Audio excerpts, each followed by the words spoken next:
Welcome to Diversity Conversations, where we engage in thought-provoking dialogue to identify leadership solutions to today's most challenging conflicts. Stream live each week, Saturday 9:30 a.m. to 11 a.m. Hosted by Diversity, Equity, and Inclusion Strategist and CEOs Eric Ellis and Tommy Lewis. Join us and add your voice to this engaging diversity conversation.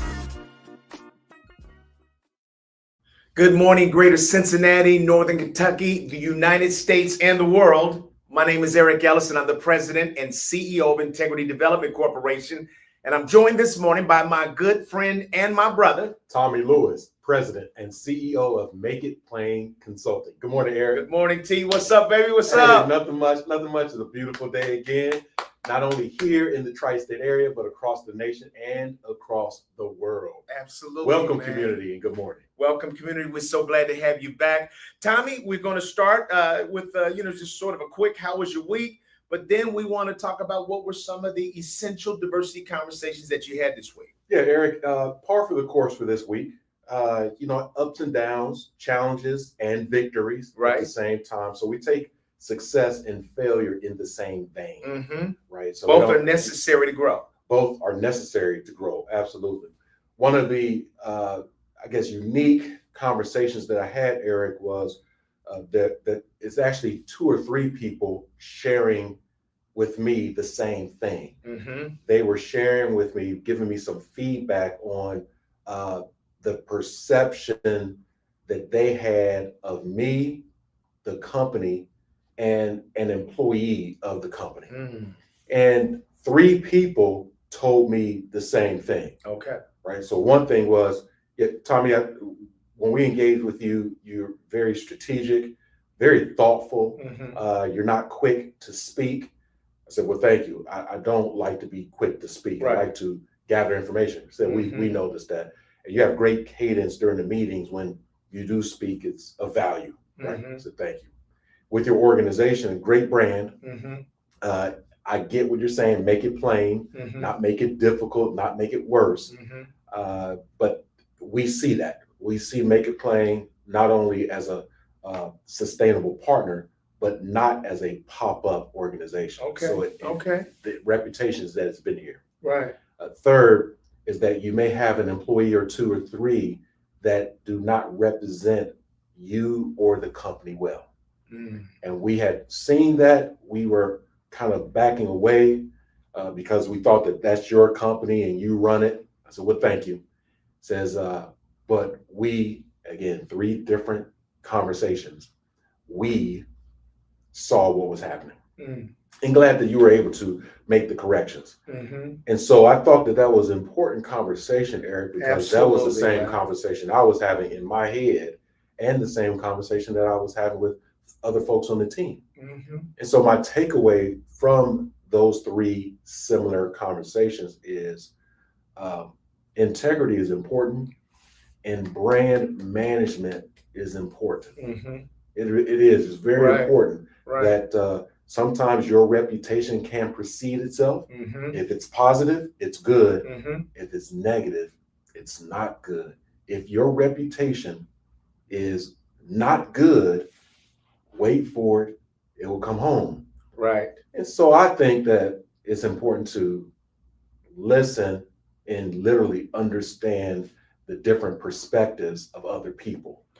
So let's just slow that down just a little bit. So Tommy said brand management is important. I absolutely agree with that. But I would say that in many ways, what Tommy's talking about is not a better technique. Right. It is a standard of how you operate that is being observed by people all the time. I don't care how many training sessions you go to. I don't care how many online seminars you take. That if you are not operating in an integrity-centered way, then your brand is going to suffer. And what he said, brand management is actually the philosophies and the principles by which he's living. And I'll tell you what, it's rare that people have studied you as close, that they actually can distinguish between who you are and how you're operating and value that at a high level and see people on your team not replicating that. Wow. And then studying what you do with that and congratulating you for coming to the right conclusion. But guess what?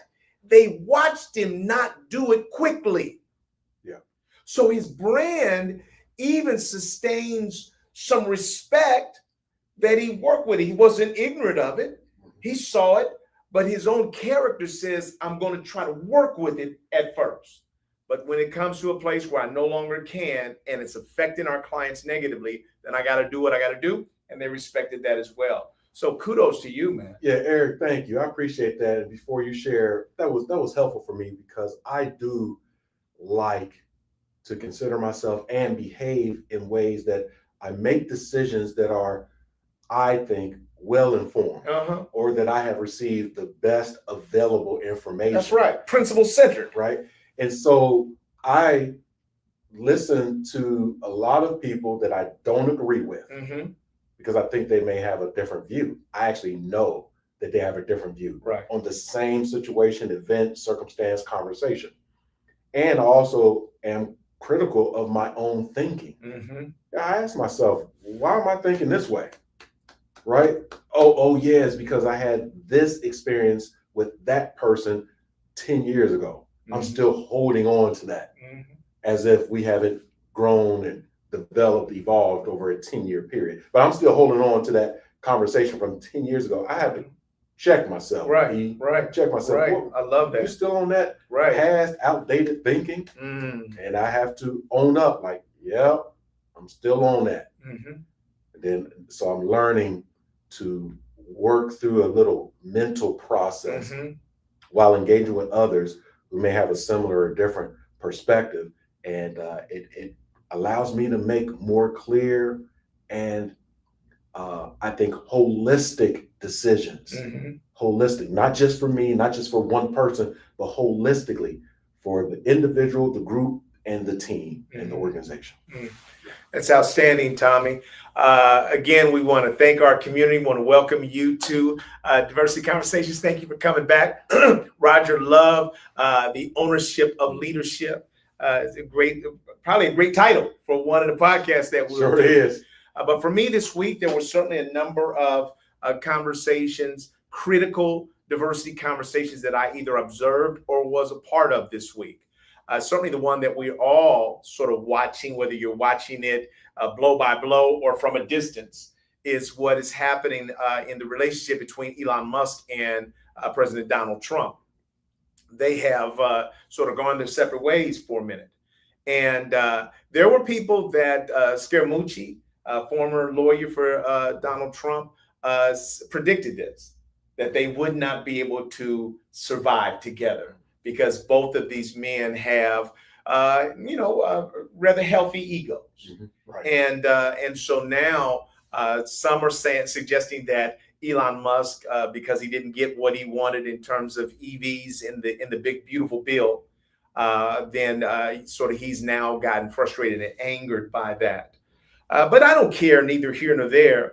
I think what's happening, though, is the nation sees that sometimes there's no honor among thieves, and that if your character is not really where it needs to be, then you're not going to be able to keep all of that under wraps. Tommy talked about it as his brand. And it's really, your brand is the essence of who you are, which is inclusive of your character.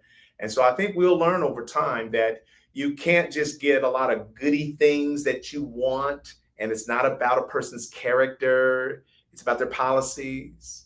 No, we're seeing a lot of intertwining and meshing of our character with our policies and with our leadership. And so we're praying that all of this will work out at some point for us as a people, but that was a critical diversity conversation that I've been watching. For me personally, I had one just yesterday with my senior consultant, and Brother Wendell Ellis. We're getting prepared for some training that we're doing with one of our clients. I'm going to be in New York next week, so he's taking it. And Wendell, we're so much alike. When you're family, there's so many things that you have in common. And so we're both designers. I mean, we love designing training. And so when I give him something to say, hey, I think this is almost there, undoubtedly, without question, he's going to take it and sometimes repackage a whole bunch of it. And when he does that, the first thing I do then is I react like, why are you redesigning, which creates some inconsistency between what we talked to the, And so I went into my standard 101 boss lecture. And then all of a sudden, that wasn't going well because we're very similar. And he was trying. He was trying to hear my CEO message, but he was still so dialed in on his point of view. And what Tommy and I are going to talk about today is that perspective is power. And so all of a sudden, I shifted my perspective, my position from my own agenda and the message that I was going to try to deliver to him to what if I were in his shoes. And I had spent time trying to be helpful, brought something to the table. How might I feel there? And is the answer a total, no, let's cut all that out and stick with the program? Or is there some great value because he is a thoughtful designer? Is there some way we can repackage what he's done so that it works right now and he gets the benefit of having put some work in that he thinks because he's trying to be helpful? And Tommy, I was glad that I landed there. Yeah. I literally just adjusted. He saw that adjustment. He adjusted, came up with a beautiful compromise that I think is going to ultimately be beneficial to the client. But Tommy, it is difficult, even when you're right, it's difficult to pull off of your own point of view. Sure. And what I've discovered, Tommy, is that when we don't, there are some losses that we sustain as a result of just dialing in on my point of view and playing the same record over and over and over again. I thought I said, yeah. Well, let me keep looking. Is there only one option to this? Right. Or is there another way to look at it that in the end will make him happy, will make me happy, and will benefit? And I had to really sort of suppress my own wheel of rightness, which if you ask me, Tommy, Eric, do you want to be right? No, I'm not that kind of guy. I've got perspectives. I've got points of view to line up.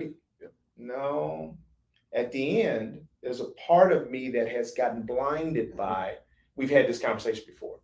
And so what this conversation that we're going to have today around perspective is power. I'm going to suggest to you, community, that this is something that we want you to really grab a hold of, because where we're living right now is that we're really debating truth and what is truth. And I would say the only way that you can ultimately get at truth is that you just don't lay on your belief and your perspective, but that you open yourself up. Right now, I'm telling Tommy that I'm taking golf lessons, and some things that I have put in my toolkit as standards are actually barriers to my ability to achieve my fullest potential. Yeah, I think this is excellent, Eric. Again, inviting our community to like and subscribe. Stay with us, stay alerted as you continue to engage and work with us every weekend. And so, as you mentioned, Eric, perspective, your golf lessons is personal. Right. So you're making personal adjustments, hearing a perspective from someone who may know you, or at least they observe and know your swing, your style, your strengths, right, and maybe even your weaknesses. They themselves may not benefit from what they're offering you. And so that perspective, that other perspective, is their perspective. But if you receive their perspective openly, it may help you. Absolutely. Right. And I see that because I'm thinking of some other perspectives that I have been receiving as well. That the person giving that insight, I think they're trying to help. Mm-hmm. In fact, I know they are. Mm-hmm. So, am I willing to be flexible and open to receive the help, i.e., a different perspective, Mm-hmm. a different view, Mm-hmm. to allow me to be better to other people, right? So, let me give you an example. Mm-hmm. Just what you were just sharing. Kudos to you working with Wendell. From Wendell's point of view, if he were to receive a script, a slide deck, Mm-hmm. content curriculum, Mm-hmm. and it's not his own, it's Right. just something given to him. That's right. His heart Mm. and his mind may not That's be right. included. That's in right, Tommy. Right. That's So right. he's literally taking a script Mm-hmm. and just reading the script. Right. It's not my story. And although he may not say that, Eric, Right. the audience may receive it as, Yeah. oh, this is not your stuff. Right. Right. Right. Right. So Wendell takes it, says, I need to put a little bit of me in this. Mm-hmm. Right? Mm-hmm. A little bit of my heart. So when you Mm-hmm. speak from the heart, you reach the heart. Mm-hmm. I need to put some of my heart into it. For you, being flexible enough to say, is there only one way to reach the That's right. outcome, That's the right. goal, the audience? Short answer is no. Right. There is not only one way. Absolutely. And my way has been working, and it's been kind of good. It's not the best. Right. But can I and we better our best? Mm-hmm. So if I get Wendell's different perspective, can I and can we better our best? Mm-hmm. That's evolution. That's development. That is growth. Mm-hmm. And the different perspective allows you to identify the growth areas, as we always say. Right. Right. And I would just to give it more insight into it, because you'll be able to relate to this, that for me, if I have something called inclusive leadership blockers, and I have 3 categories, and you now have that on there, but you also have something else called inclusive leader blockers that's not this. Now you've sort of doubled the amount of stuff. And so their ability to remember these 3 main ones has now become convoluted by these other, no matter how good they are.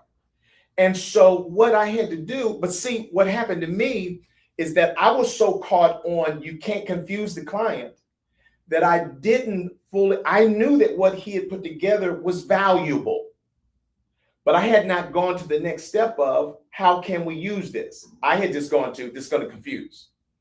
Once I opened up my lens, I said, hey, what about this? This is great content. What if we were to recast it and relabel some of it as inclusive leadership practices that could come after that and be, boy, it works. Yeah. So, but what happens is that most of us get trapped on the factual point of this is not right. This is going to confuse, and we don't go further to explore, is there something else that we can do with this great material and content that could be beneficial? So yeah, when you said that too, I know you're going to tee us up for the conversation, Eric. We're talking about perspectives, right? And the power that perspectives offers us. I would like to challenge our community this morning before we even get started, that as Eric and I have this fluid conversation, as we often do, we're going to share our own perspectives, opinions, maybe some facts. I would like the community to either challenge some of our perspectives with their own perspectives, or simply offer up their perspectives. In community, you never hold back on sharing your perspectives. Right. We value that. Yeah, we want that. And selfishly, Eric, I want to learn something new today. That's my goal in this perspective taking. Right. I want to learn something new from you. I want to learn something new from the community. I want more tools in my toolkit because I am going to the same tool. Right. Eric. That's right. In situations. Now I have about 6 or 7 good tools. That's right. Right. That's right. But I'm finding that this one conversation or this one person, I go in there with the hammer, right? And it's like, yeah, you need a mallet. Same difference. It's steel or rubber. No, it's different. It's different. See, that hammer, you hit it, it may distort it, it may bend it, may or chips and things, damage it, right? With the mallet, you're still pressing down, firming up, making it solid, but you're protecting the actual thing that you're pressing down. You're protecting yourself. You don't feel that reverb or that recoil, that pushback, Eric, right? With the mallet, as you would with the hammer. The hammer come back, boom, you can feel it through your arm, feel it through the body. Mallet, pop, pop, pop. Oh, I need more mallets, right? Mallets. And I need folks to use a mallet on me, not a hammer. Right. A perfect example of that is if you have a rim that you've run into a curb and now it's a little out of alignment. If you take a hammer, a metal hammer, you're actually going to do potentially more damage to the rim. You're going to put a ding in it and a chip in it or something like that, or maybe even crack it.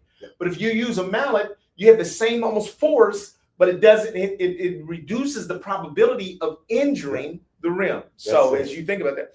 Now, I'll give you another example. So Tommy and we talk a lot about golf. And so last week, the things that I've been learning in golf, right, Tommy, they started working. And so literally on the course for the first 9 holes, about 7 holes, I had it.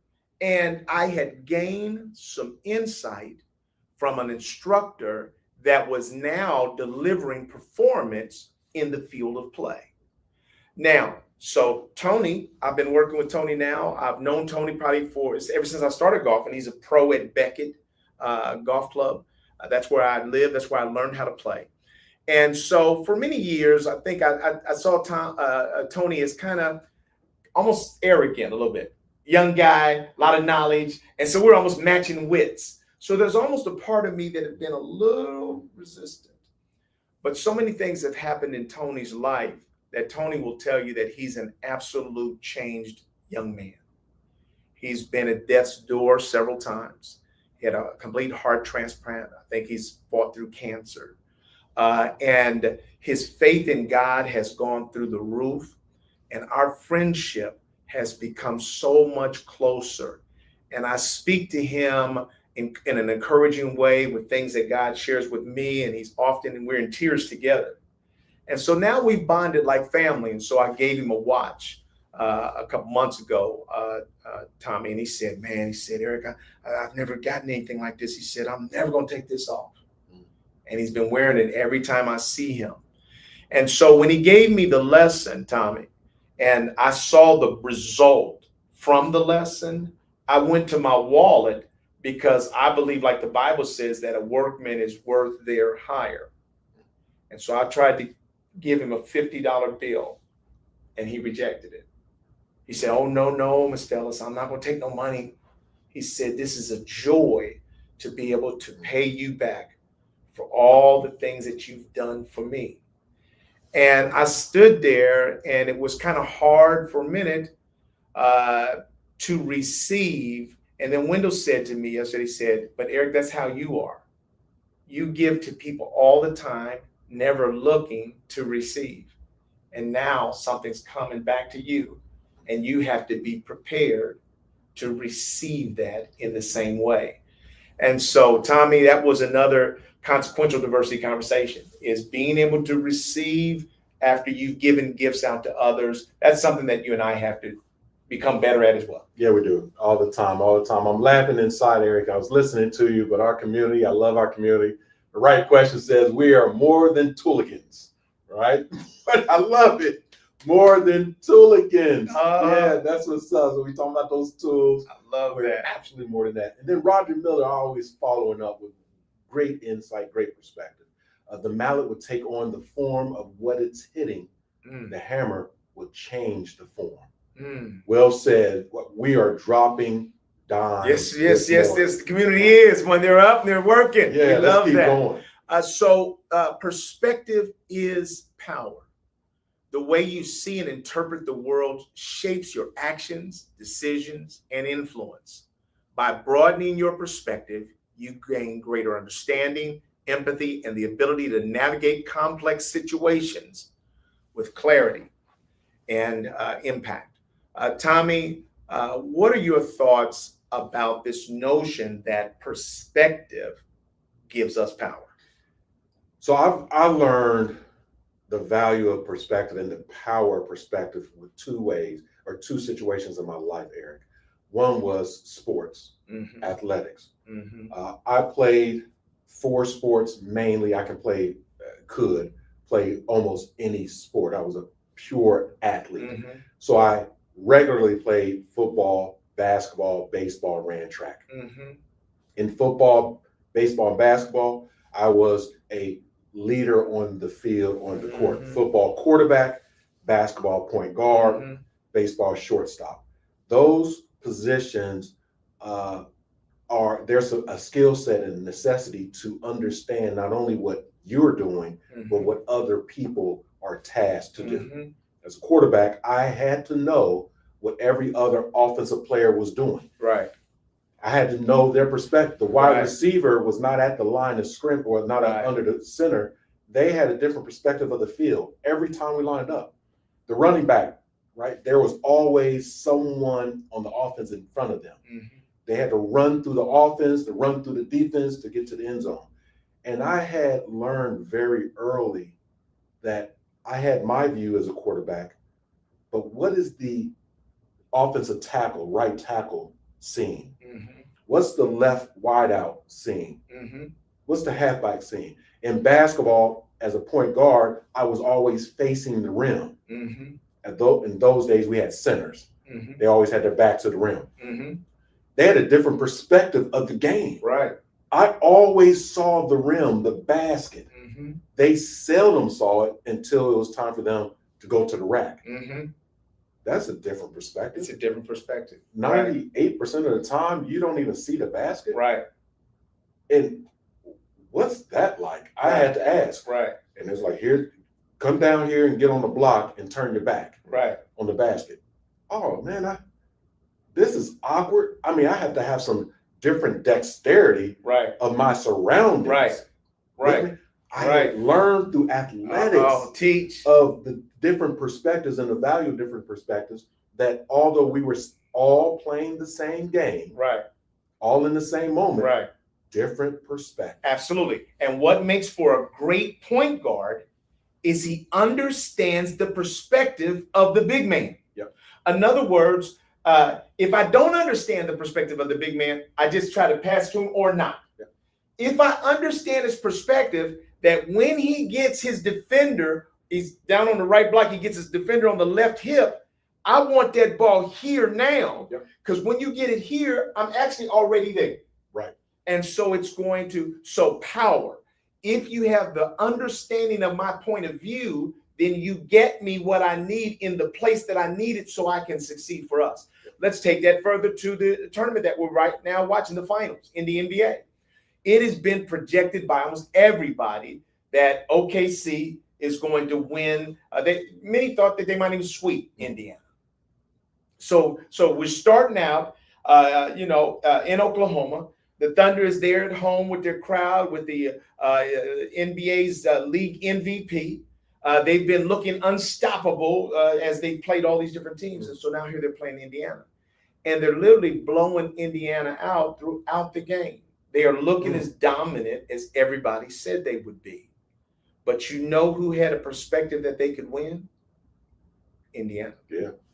And so the Thunder kept every time. The Pacers had 20 turnovers in the first half. Halliburton looked like a scrub. He was off the radar. Just didn't look like anything. And every time Indiana would make a run, OKC would just knock them back down. 12-point halftime lead. Going into the fourth quarter, 15 points up. But you know who thought they could still win? Indiana. And so perspective is power. So they just hung around and hung around and hung around. And the only lead they had that entire game, Tommy, was 1 point on the last possession. So you've been losing the whole game. you get a 1-point lead one time, and it's enough to win.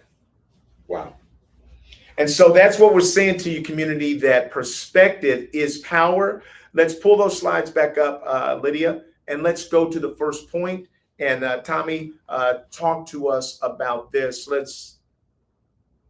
I'll move this forward here. And so you mentioned this, ask curious, non-judgmental questions. So what we're saying to you, community, is that what we want you to embrace in this conversation that Tommy and I are having is the power that you gain from not just resting on the perspective that you have and doubling and tripling down on what you already know and what you already believe. We're saying that there's greater power available to you on your job, in your family, in your community by really seeking to gain a more robust perspective. And so one of the techniques that we're talking about is ask curious, non-judgmental questions. Yeah, the second point I was going to make, and which leads to the non-judgmental questions, Eric, is that my global travels have been incredibly pivotal in my perspective. Mm-hmm. I would say almost 100%. So before I traveled the world, I had my US, Midwest, Ohio, Cincinnati, we can narrow down to the home perspective. Okay. Right? Coming back. And we'll pull it back up, Lydia. And so that was my perspective. And traveling, I just engaged with people that had no clue of my perspective. Right. Right. And so I became curious about them, about their perspective, about their why, about their how. And so without judgment, I obviously knew there was some difference, but without judgment, I just leaned in with curiosity. My mindset was curious, not judgmental. I began to explore, are there other ways to do this? So if you think of the basic necessities of life, if you will, food, clothing, shelter, transportation, and some may add that pursuit of happiness, however the individual wants to identify it. I had my lens of what food was, what shelter was, what transportation was, what happiness was for me. Engaging with other people domestically and globally, I began to realize, I don't have all the answers to any of that. I don't have the answers to life at all. I don't have the answers to work. I have a couple. If I could learn more from other people, again, I'll put that into my toolkit. Right. That was the power that I was privy to through traveling. And I would like to end with this, that traveling globally is one way. The other way is to be globally minded where you are. So you don't actually have to travel the world to get to meet other people, because the world will come to you. You just have to be open globally to say, let me be curious about other things that I may not even agree with. And don't judge it. Don't shame it. Don't blame it. Don't victimize it. Don't traumatize it. Just be open to it. I like that, Tommy. And I'm going to come back to Rogers, one of our other guests. We have to know the name, the right question. You have to give the passer a target. That's huge. Just picking up on the example that I gave. But Tommy, even if we're working with others, if we want them to understand our perspective, we have to give them a target so that they understand what it is we're trying to accomplish. Judy and I sometimes will argue over little stuff. Like I asked her, I put on a shirt the other day, and I asked her what she thought.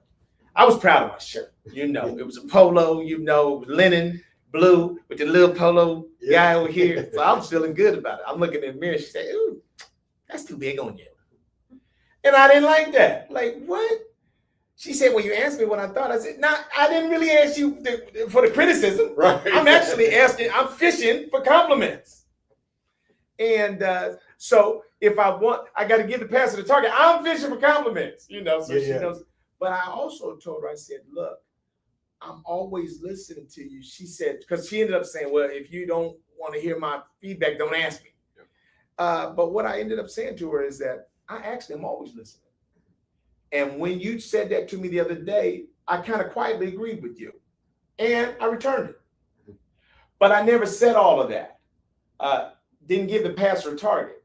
I was just doing what I've learned, Tommy, across my life is many of the men in my family, a part of being in a loving relationship was them just being gruff. Yeah. Woman, whatever. Yeah. I mean, she'll ask me for something financial when she's got as much or more of a call in it than I did. And sometimes I'll be like, well, I'm not sure. I'll give you a lecture. You can make the call. Yep. You ain't actually got to check in with me. And sometimes I'm just doing what I saw my dysfunctional grandfather do, being the man in the house. Woman, and so we have to keep growing and sharing insights, give the pastor the right target so that we're not in a useless argument because I've already agreed with you. Yeah.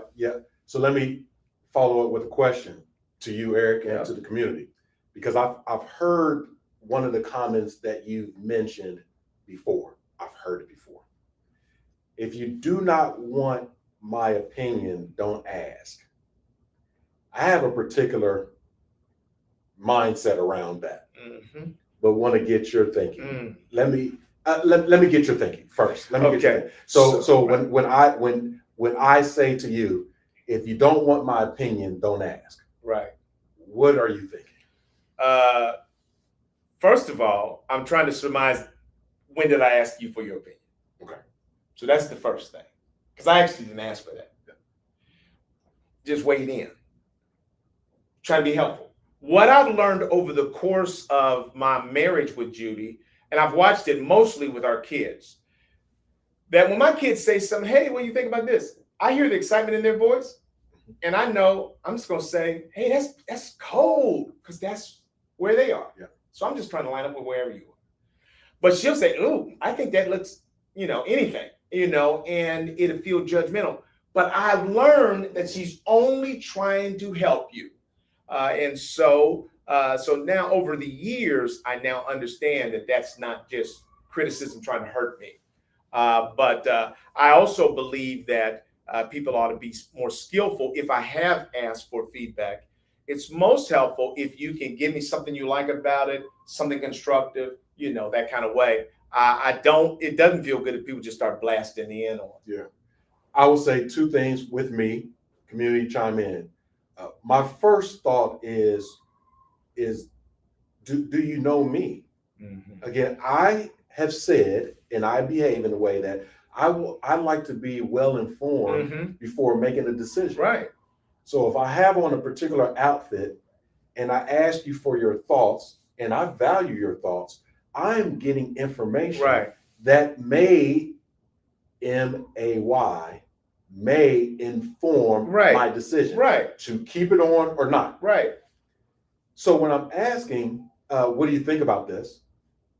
It's a data point for me. Right. But it's just a data point. It ain't the whole decision. It's not the whole decision, Eric. So I don't like it. Teach. Oh, then I'm like, oh, you don't like it. Well, I'm feeling good in it though. Or I'm like, there's some things I don't like. It may go better with another outfit. I'm going to take it off.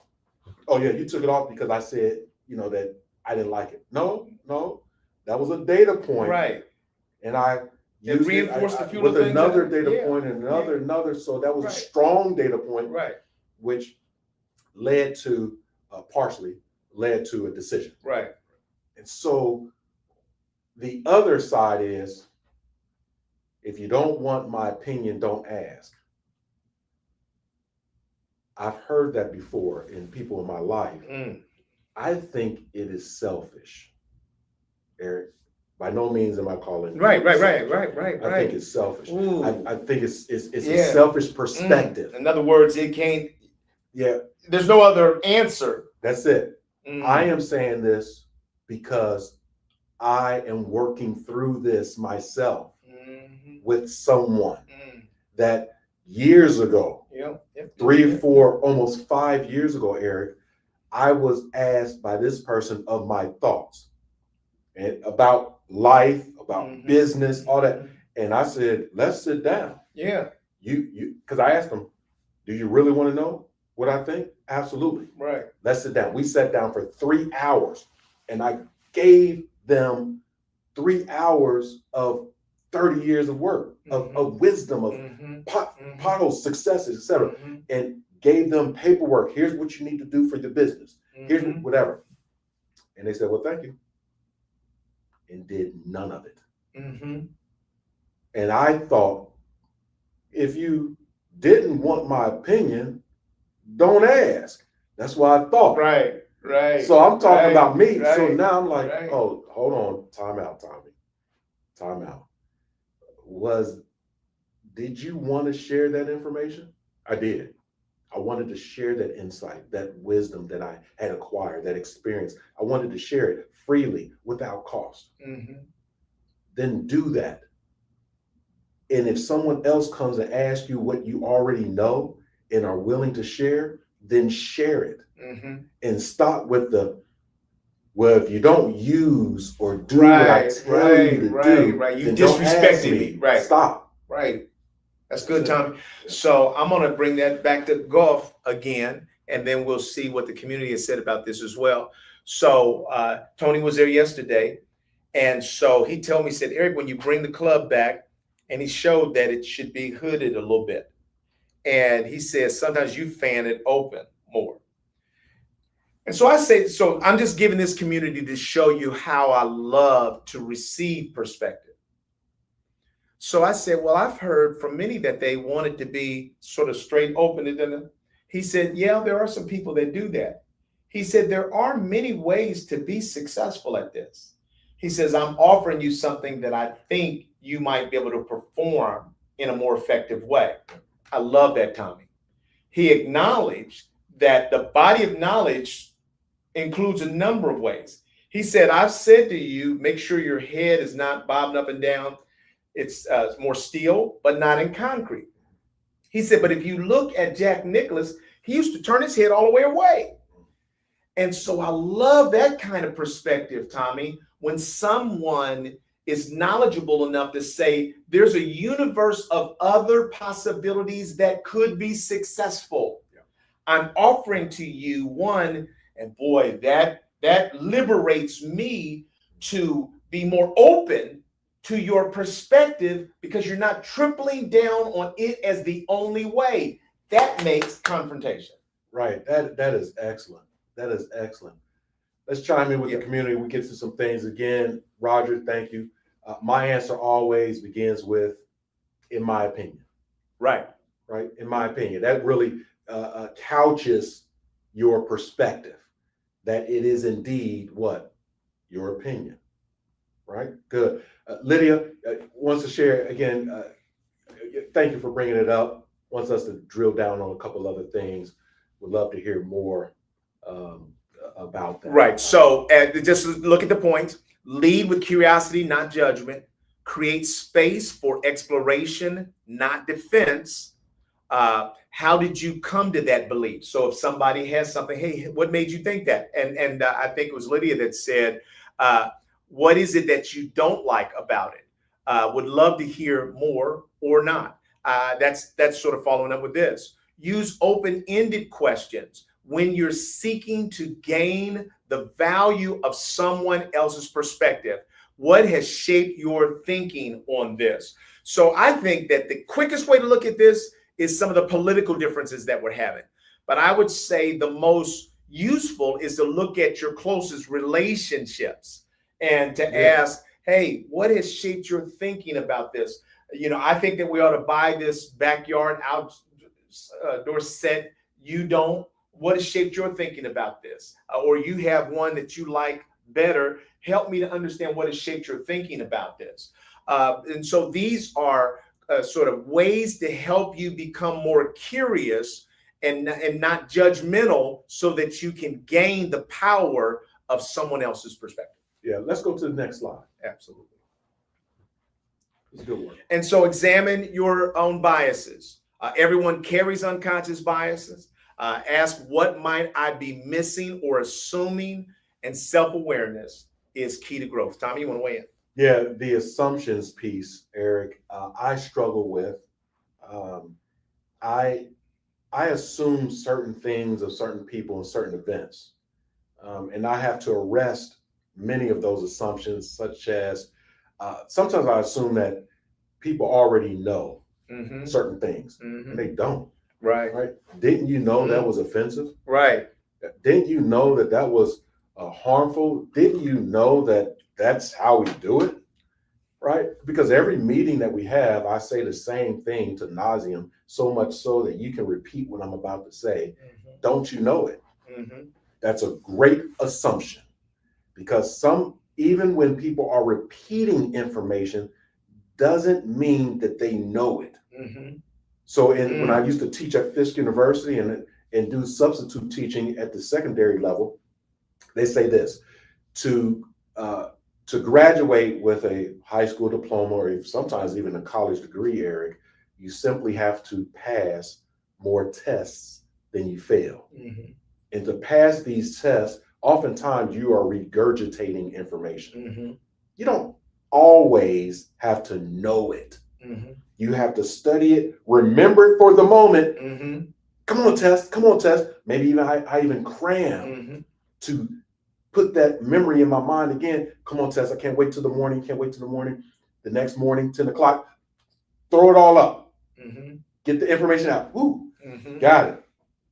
Did I learn it? No, not necessarily, but I passed the test. I have a degree that says that I know it, but I really don't. I really don't. So it shows up later when you have something more difficult and you have to study, and you don't have those study skills that are in place. It shows up when you've been a quote unquote professional, Eric, for 30 years, and then you act unprofessionally. Right. So what does that mean? That means that your perspective of yourself may have been inaccurate. When other people are telling you about yourself, and you're not listening to people tell you about you, I'm not talking about one person or three people. I'm talking about a few folks are saying the same thing, then it's true. Then it's true. I have learned, Eric, just to invite some opinions about me so I can get better. Again, as we're having this conversation, I'm biased too, Eric, that I really focus on what I can control. I have to change my perspective on this, maybe. I don't have a lot of conversations about things I have no control over. I don't like doing that either, Tommy. Yeah. So I'm folks saying you're trying to go to Mars. I'm not going to Mars. It's a waste. Did you know that Elon Musk trying to land on Mars? Good luck. Because that's a perspective, and that is we need to build another Earth on Mars, and let's explore that. I appreciate that perspective. The best of luck to you. But today I am trying to pay my energy bill. I just get real granular and specific. So forgive me if I can't spend all this time going out there with you. And that's sometimes my bias gets in the way. Like, what the hell does this have to do with anything? And it does. It has to do with everything. That's right. Everything has to do with everything. I love that. Let's bring this back and let's move to the next one and seek out diverse narratives. But I want to go back, even before we dive into this, Tommy, I want to go back to perspective is power. And as Tommy and I were preparing for this, I did some research and looked at a young lady that you all may be familiar with, if not her name, her story. Malala Yousafzai. She's was born in Pakistan. Her father was a school teacher. This is the young girl that at 11, she began sort of blogging on the power of educating girls. And the Taliban got wind of this, and they studied her, and they ended up shooting her in the head on a school bus at 15 years old. And then she was flown to the UK and went through a lot of surgery. And out of that, she came back with not bitterness, but with a renewed commitment to really push for the education of young girls, especially those in oppressed areas around the world, and ended up being the youngest recipient of Nobel Peace Prize. And so her perspective was, we can't, we should not be kept out of being educated because of our gender.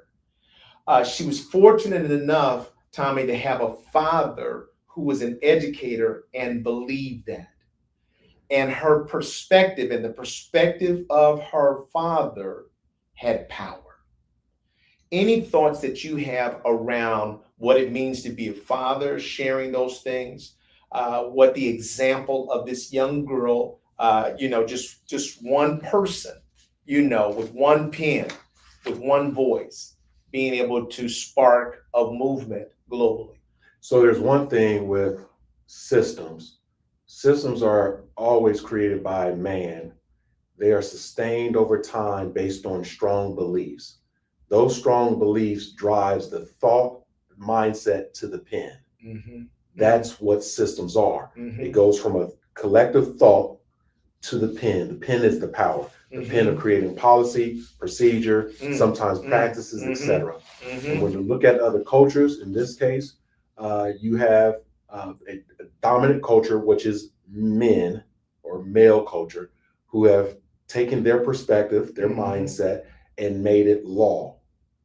It became law so much so that over the years, it was the culture. It was just simply the how. Then you have another man, a father, who may have had a different perspective based on his different experiences, his experience with understanding or obtaining knowledge or information that widened his perspective beyond the otherwise narrow perspective of, here's the collective man perspective, here's the law, here's the policy that girls should not be educated. But I'm a man and I'm educated, and I see the power of education, either through practice or through modeling the behavior. His daughter picked that up, right? It may have been just pure DNA, curiosity, and picked it up saying, why can't a female, a girl, be educated? I have a different perspective. The end goal is education. Right. Show of hands if you want to be educated. Hands go up. Is education available for me? No, you're a girl. And so as she began to speak out, the other older mindset, system, culture was maybe threatened and executed some violence against her. So the question about, as a father, right, what does that story have? How does it resonate with me? It's being informed, being brave and courageous in spite of the realities or the systems that are in front of us. That freedom is the ability to think freely, which will drive speech, free speech, which will ultimately drive behavior. Freedom of movement and behavior. Tommy, let's look at that for just, and as you were talking, I was thinking about being that father and under an oppressive regime, knowing that the people in power are killers and they don't believe that girls like my daughter should be learned, should be studying, should be educated. And so what does it take, Tommy, for me to educate her or convince my daughter that she should be learning, that she deserves an education, when I know that belief could cost her her life? It literally takes maybe two things, Eric, and it's simple. Mm. If you're the father of that daughter, she is learning the value of education by your behavior, your presence in education, Right. what you're giving to her Right. by way of education, Right. information, Right. knowledge. Right. She is learning it literally through osmosis. Mm-hmm. This is what education is. Mm-hmm. Regardless of what the world says. Mm-hmm. My father is giving me this. My mother is giving me this. Right. This is everyone's. Knowledge is for everyone. That's one. The other is, as the father, knowing what type of pushback, adversarial responses may be waiting and abating, Mm-hmm. that there's courage again. Mm. So it's not just education from this particular event, it's freedom in America, enslaved people, it's folks who are being traded against their will. And there's a mindset that your body is only useful for this particular function. There's a whole system and a culture that promotes that. And if you're a father talking to a daughter, it's about, I see you as valuable. Knowledge, I got to inform you. And what am I willing to give up for the freedom and sanctity of my daughter or children? Everything. And so if I have to be that guy, right, I'll be that guy. Right. And it's not about being martyred, right, at all. It's not about martyrdom, right? It's literally very personal. It's individual. It's like, I am just helping my daughter. If you, whatever you do with yours is yours, but no, if I can just help my daughter see the power, the answer is she already does. And community, what we're saying to you today is that perspective is power. Many of you may be at home feeling powerless, feeling like you can't even make this ride for the next 3.5 years, or economically, what's happening with you on your job. You can't make ends meet, and your perspective is beginning to be distorted, be filled with discouragement. I would say to you that as I think about right now, and not from a political angle, the bans that President Trump is putting on these different countries around the world, and travel bans.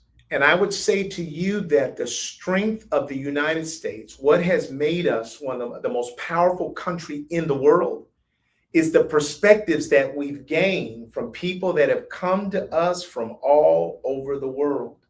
The fact that the brightest students in China and in Russia and everywhere in Africa want to come to the United States makes us more powerful. As we begin to close our borders to that talent, Tommy, we then open up other nations to become more attractive to that talent, which puts us at risk. And so for me, it's not about politics at all. It's about each of us recognizing that we are greater, we are stronger, we are more because of perspectives that exist outside of ours. And whether you're a liberal or a Democrat, and you say to hell with all the Republicans, that's foolish thinking. I think that you have to always be open to what we can gain from people that don't see the world the way we do. Yeah, every country in the world is, they have people, citizens, they have folks who are running their respective countries by way of politicians or whatever. At the end of the day, Eric, every country and its citizens, they want to be the best for them. Right. That's what they want. So it doesn't matter if you're wherever you are, it becomes local, right? I want access and freedom to food, shelter, clothing, transportation, education, all that good stuff. That's one thing. The other is if I could go anywhere to acquire more, to heighten the livelihood of me and mine, I'll do it. So if I have to travel halfway or all the way across the world Right. to get education and it's available and I'm going to do it. Right? I'm going to do it. Now, the question is, I know we're drawn to a close, quick show, that if we have, these bands, if you will, we're not talking about all of the Americans who, quote unquote, travel abroad to other countries to understand the different perspectives, to be better informed, to be leaders. We're not learning, our leaders are not learning everything they need to learn in this country at their one specific university or institution. No. They have to travel the world to get the perspective of the world, which is bigger and better than reading the book about a perspective. When you go to the places, the books are 10 and 20 years earlier. Right. So when you go to Europe today and you read the book about Europe, that's from 10 years ago. Right.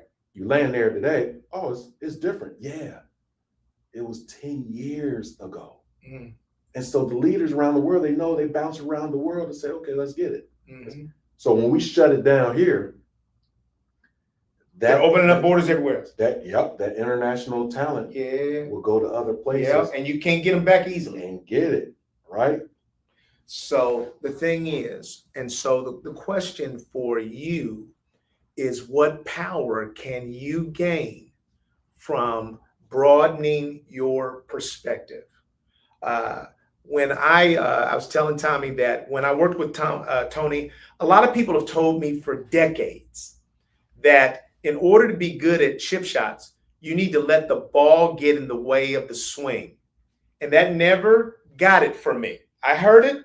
I heard what they said. But at the moment of hitting the ball, because I was nervous about I'm not good at this, I would start jabbing in it.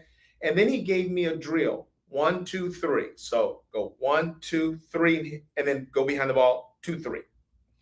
And that drill allowed me to perform something that I'd been hearing for a long time. I got a different perspective. And then I started thinking about the people that Tommy and I trained. And I said, what are some ways that we can teach them so that they would get it? That we teach them in such a way that would give them a perspective that would allow them to learn and to implement things. What I know about our businesses is that our businesses grow not as Tommy and I get better at the stuff we want to do, but as we get better at understanding what their needs are. The better we understand what their needs are, what their perspective is, then we move from selling to them to solving problems. And that's what I want to share with you, community, in our parting words, is that we believe that the power that you get from perspective is you get relevance across a whole number of people. And we are hopeful that something that we share today will be an asset to you and something that you'll be able to implement on a practical level in your daily lives. Tommy? We may have to have a part 2 as always. Absolutely. We can't seem to finish our conversations, or I should say this is a ongoing conversation. It is. Right. We want to thank our community. We want to always thank our producer, Lydia, who's fantastic behind the scenes. And we want to invite you all back next week for another installment of Diversity Conversations. Take care.